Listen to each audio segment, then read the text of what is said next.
নিজের জন্য কিছু কিনি আর না কিনি কিন্তু সবার জন্য টুকিটাকি নিতে হয়। এটা আমার প্রতি বছরই হয় আর ভালো লাগে সবাইকে দিতে। তো এভরিওয়ান আসসালামু আলাইকুম। কী অবস্থা সবার? কেমন আছেন? এই তো আমরা আমাদের ফেনীর একটা মার্কেটে চলে গেলাম। এটা অবশ্যই ফেনীর যারা আছেন তারা অবশ্যই চিনবেন। তো এখানে হচ্ছে পাঞ্জাবিগুলার কালেকশান দেখছিলাম। পাঞ্জাবিও লাগবে। এরপর হচ্ছে সব কিছু ভিডিও করা হয় নাই। একটু, একটু দেখছিলাম আরকি। তো মনে করেন যে আসলে বাচ্চারা বলেন যে কেউ চাইলে হচ্ছে ওরা একটা দাম বলবে, একদম চড়া দাম। এটাকে আসলে কত টাকা দিয়ে নিতে হবে এটা আসলে অনেকে জানে না। তো সেজন্য হচ্ছে আমরা তো একটু মহিলা মানুষ, আমরা একটু বেশি দামাদামি করি। তো এই আর কি সবকিছু ৫,০০০ বললে আমরা বলি ৫০০, ১,০০০ এরকম। আপনারাও কি আমার মতো কেউ এরকম করেন কিনা সেটা জানি না। অবশ্যই কিন্তু নিতে পারি কম দামে এটা বলতে পারি। আসলে মার্কেট করতে, করতে একটা অভ্যাস হয়ে গেছে, বুঝি কত দাম। তো এই আর কি এখানে শাড়িগুলো দেখতেছিলাম, এগুলো কেমন লাগে অবশ্যই জানাবেন। এগুলা থেকে একটা নিয়েছিলাম। তো যাওয়ার পরে হচ্ছে এটা নিয়ে আসার পরে ভাবছিলাম যে এটা নাকি এটা হবে। একটু ভিডিও করার পরে দেখলাম আর কি। তো যাই হোক যেটা হোক ভাগ্যে যা আছে তাই নিয়ে নিলাম। এখন আর সময় নাই চেঞ্জ করার।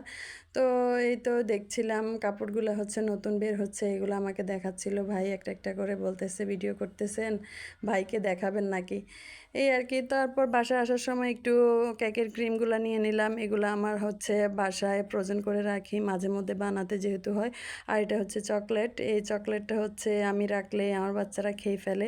এটা একটা সমস্যা, লুকাই লুকাই রাখতে হয়।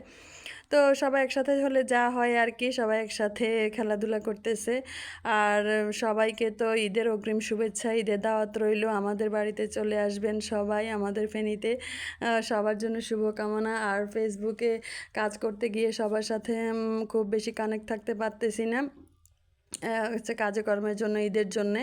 তো সবাই সাথে আবার দেখা হবে। আবার ঈদের পরে একদম ধামাকা হয়ে আবার যোগাযোগ করব, কথা বলবো, আড্ডা হবে। এই তো সবাই ভালো থাকবেন। আর এখানে হচ্ছে মিমির কাণ্ডটা দেখেন। এখানে একটা জারে হচ্ছে মাছ রাখছিলাম। এই হচ্ছে মাছ দেখে কি না কি এগুলা দেখতেছে, লড়তেছে, ওগুলাকে নিয়ে খেলাধুলা করতেছে। ওর জ্বালায় মানে আমরা একটু প্যারাতেই থাকি, সমস্যা সব দিকে। ওকে নিয়ে যে কি করব বুঝতেছি না। ঈদেও ওকে নিয়ে কোথায় যাব না যাব বুঝতে পারতেছি না। তো হচ্ছে সবসময় দুষ্টামি করে, বাসায় তো একরকম থাকে ঝামেলা মুক্ত, এখন অন্য কোথাও কিভাবে রাখবো বুঝতে পারতেছি না। তো সবাই ভালো থাকবেন, সুস্থ থাকবেন।